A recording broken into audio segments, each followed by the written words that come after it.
ये भी भोपाल की शान है आजकल। हम इस पे मेले में कई बार आए होंगे, नहीं आए तो जरूर आइए, है ना। क्या हुआ कि हमने वहाँ पर कहानी सुनी कि जो भोपाल के नवाब थे फैज मोहम्मद साहब खां, है ना, सब वहाँ तक सुनी। उसके बाद 2-4 नवाब और हुए और फिर नवाब हुए गौस मोहम्मद खां। तो गौस मोहम्मद खां साहब का दिल बहुत एडमिनिस्ट्रेशन में लगता नहीं था, तो उनका एक कजिन था वजीर मोहम्मद। वजीर मोहम्मद ने उनको रिप्लेस कर दिया और खुद भोपाल के नवाब बने वजीर मोहम्मद, ठीक है। और ये जो गौस मोहम्मद थे ये रायसेन में जाकर रहने लगे। तो सबने सोचा कि इनका पॉलिटिकल कैरियर खत्म, पर पॉलिटिक्स बड़ी डैश डैश चीज है ना, कभी कैरियर नहीं खत्म डैश डैश चीज है, डैश अपने आप भर लो। तो क्या हुआ कि थोड़े दिन में हमने देखा कि जो ये वजीर मोहम्मद का लड़का था नज़र मोहम्मद, उसका निकाह जो ये गौस मोहम्मद जिनको हटाया था उनकी लड़की थी कुदसिया बेगम, जिसको प्यार से गौहर भी कहते थे, उससे हो गया। यानी कि गौहर बेगम फिर से रूलिंग पार्टी में आ गई, ठीक है। अब वो नवाब की बेगम बन गई, ठीक है। यहाँ तक समझ में आ रहा है? थोड़ा सा कॉम्प्लिकेटेड होगा, है ना। तो वो इधर आ गई और यहाँ पे पीर गेट पे एक महल है यासीन महल, यासीन महल में रहने लगे। थोड़े ही दिन में हुए थे कि गौहर बेगम ने कंप्लेंट करना शुरू किया कि ये मुझे बहुत तंग करता है, मारता है। तो नॉर्मली जैसे हमारे यहाँ होता है कि सब समझाने लगे, कोई बात नहीं, हस्बैंड वाइफ हो, थोड़ा बेटा संभल के, ऐसा वैसा ऐसे समझाने लगे बार बार।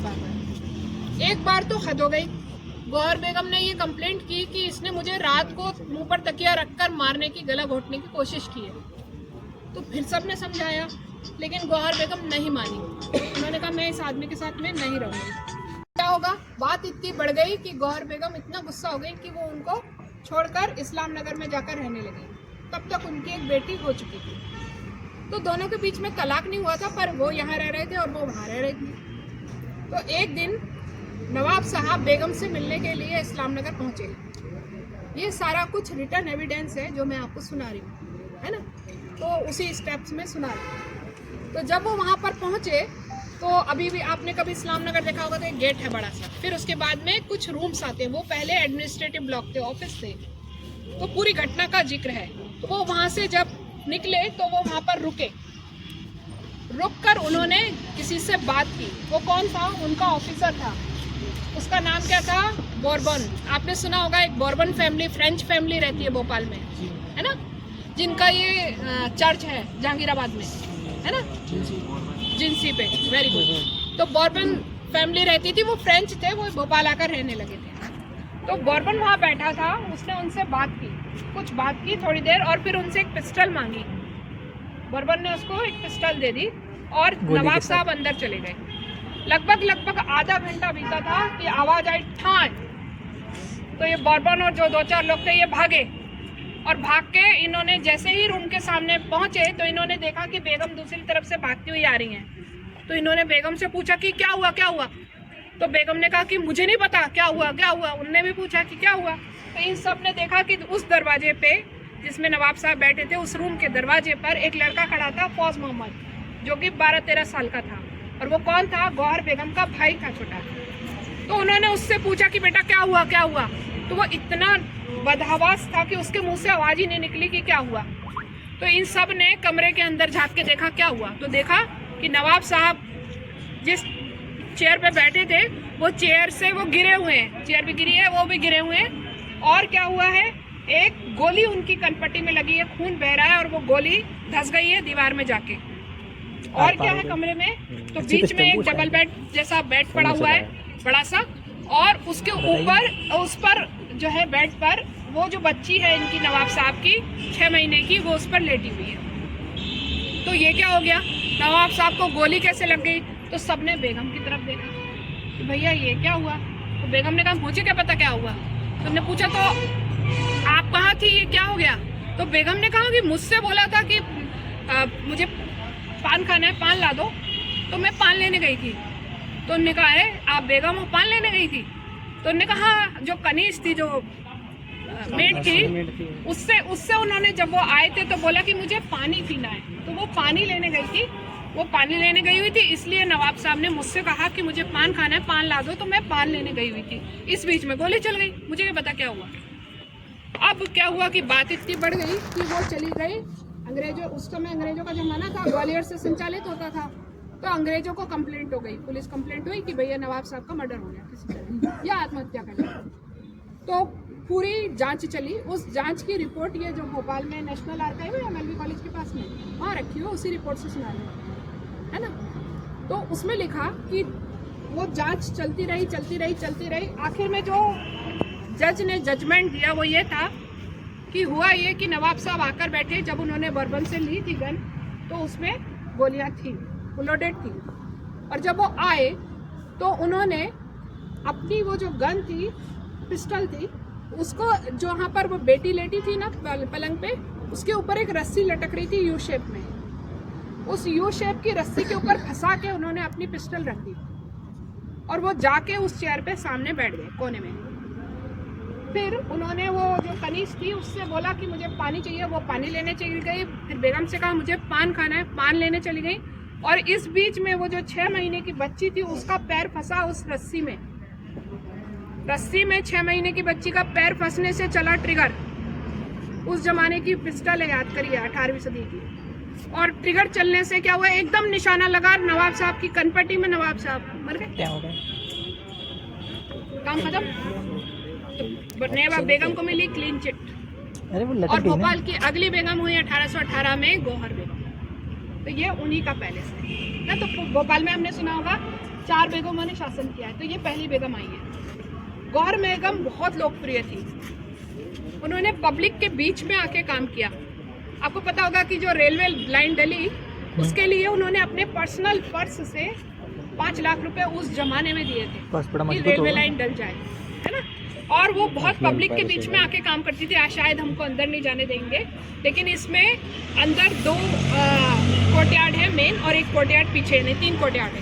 तो जो पहला वाला है वो दीवाने आम है, तो बेगम वहाँ बैठती थी और आम जनता से मिलती थी। बेगम यहीं तक का पर्दा करती थी, पूरा पर्दा करती नहीं थी।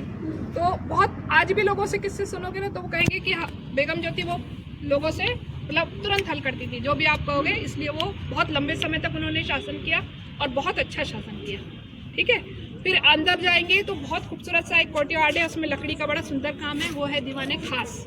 उसमें पेंटिंग्स भी है अंदर, अफगानिस्तान के स्टाइल में पेंटिंग भी की, क्योंकि ये जो पत्थर से होती है ये पेंटिंग, है ना, प्रेशियस स्टोन होते हैं लाल पीले नीले, आपने ताजमहल आगरा में देखे होंगे, उसी को घिसकर ये पेंटिंग बनाई जाती है। तो वहाँ पर पेंटिंग्स है। एक कमरा तो ऐसा है शीश महल जिसमें कांच लगे लकड़ी के साथ में, बहुत सुंदर है ना। पर ये आज जाने नहीं दे रहे चचा, ठीक है, क्योंकि इसमें लगा है मेला।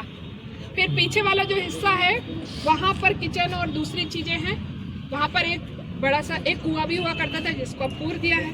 वो जो पीछे मस्जिद दिख रही है वो माजी ममूला के समय की मस्जिद है। 3 मस्जिदें हैं माजी ममूला के समय की। एक लाल मस्जिद जहाँ से अभी हम लोग VIP से आए वहाँ पर आती है, एक ये रेत घाट चौराहे पर जो है, और एक ये 3 मस्जिदें इनकी, ठीक है। और अगर आप इसमें 2002 के आसपास इसमें आए होते तो यहाँ पर क्या था, इस पर एक प्लेक लगा दिया था सरकार ने और उस पर लिखा था कि ये बिल्डिंग खतरनाक है, अंदर ना जाएं। फिर थोड़ी देर बाद लिख दिया कि ये बिल्डिंग गिराने वाले हैं, अंदर ना जाएं। तो उस समय मैं इंटैक में काम करती थी। इंटैक एक इंटरनेशनल ट्रस्ट है। तो हम लोगों ने सरकार से बहुत बात की कि आप ऐसा मत करो, उसको गिराओ मत, वो हमारे भोपाल का इतिहास है। तो सरकार ने बोला कि अरे रखना बहुत मुश्किल है, वो बहुत ख़राब हो गया है, कैसे करेंगे ये वो सब। तो हम लोग को आखिरकार जब सरकार नहीं मानी तो हमें कोर्ट केस करना पड़ा। तो हमने कोर्ट केस किया और कोर्ट केस में एक सेकंड तो यहाँ 2003 में ली तो हम लोग कोर्ट में चले गए। कोर्ट में लंबा केस चला और उन्होंने हमसे पूछा कि आप इसका करोगे क्या और क्यों बचाना चाहते हो। तो हमने कहा कि हमारे शहर का इतिहास है ना, हमारे पास आगरा का ताजमहल ना हो पर भोपाल का अपना ताजमहल है, हमारा अपना इतिहास है, जो मेरा है वो मेरा है, मैं क्यों दूँ, है ना। तो सरकार ने पूछा फिर आप इसको क्या करोगे। हमने कहा हम इसका कंजर्वेशन करेंगे। तो उन्होंने पूछा कि कंजर्वेशन में खर्चा कितना आएगा। तो हमने कहा 1 करोड़ रुपए खर्चा आएगा। तो सरकार बैठ गई, बोली कि अरे 1 करोड़ रुपए हम आपको कैसे दे दें, रेवेन्यू कैसे जनरेट होगा। तब फिर हमने इसमें ये पूरा प्लान किया कि इसमें समय समय पर मेले लगेंगे, है ना, और उससे ये बिल्डिंग कमाई गई, ठीक है। तो फिर सरकार ने हमको 1 करोड़ रुपए दिया, इंटैक ने इसको कंजर्वेशन किया 2003 में, ठीक है। 2003 से 2023 आ गया, ये अभी भी मेले इसमें लगते हैं। जैसे ही ये बन के तैयार हुआ, ऐसे ही सब लोग इसको लेने के लिए तैयार हो गए। पुरातत्व विभाग पहले कोई नहीं ले रहा था, सब तैयार हो गए, पर लास्टली ये हस्तशिल्प विकास निगम को दिया गया। तो आपको इसमें उस समय फिर मेले लगने शुरू हुए, इसके लिए नियम भी बनाए गए। इसमें आप कभी भी देखोगे ना, इसमें कील नहीं ठोक सकते हैं। हम इनको हैंगर्स दिए हैं, कैबिनेट्स दिए हैं, उसी में रखना है आपको, है ना। तो जब 1 साल हो गया तो आपको यकीन नहीं होगा, जो इसकी टोटल इनकम थी, शुद्ध लाभ, वो 3 करोड़ रुपए थी। 1 करोड़ हमने खर्च किया था मैम, कितने सालों 3 करोड़ सिर्फ 1 साल की बता रही हूँ। पहले साल की 3 करोड़ इनकम थी, टोटल लाभ जिसे बोलते हैं, खर्चा निकाल के, है ना, खर्चा निकाल के 3 करोड़ थी, है ना। तो आप जब किसी बिल्डिंग को, किसी हेरिटेज को संभालते हैं, है ना, तो वो केवल अपने लिए नहीं कमाती, केवल हमने एक नाम सुना होगा सस्टेनेबल डेवलपमेंट, है ना, इसी को सस्टेनेबल डेवलपमेंट बोलते हैं। वो खुद भी सस्टेन हुई, है ना, हमारे शहर को इतिहास तो बचाया ही बचाया, पर खुद भी सस्टेन हुई। साथ में कितने सारे कारीगर हैं जो यहाँ पर आकर आजीविका कमाते हैं, उनसे कुछ भी नहीं लिया जाता है, उनको बल्कि 500 रुपये देते हैं पर डे खाना खाने के लिए, है ना। तो और उससे क्या हुआ, जैसे चंदेरी है, दूसरी टेक्सटाइल्स हैं, वो सब हमारे शहर में आ गई। तो जितनी ये मैडम घूम रही है ना, ये सब चंदेरी बाग पहन के इसलिए घूमती है क्योंकि यहाँ से खरीदती हैं, है ना। अगर यहाँ अवेलेबल ही नहीं हो तो आप खरीद नहीं पाओगे, है ना। तो ये एक बहुत अच्छा एग्जाम्पल है कि कैसे किसी शहर का इतिहास बचाया जा सकता है और कैसे उसको रीडेवलपमेंट प्रोग्राम में लाकर उससे इनकम जनरेट की जा सकती है ना। तो ये कमाऊ पूत है आजकल, ठीक है। अब भैया अब तो समोसा खिला दो।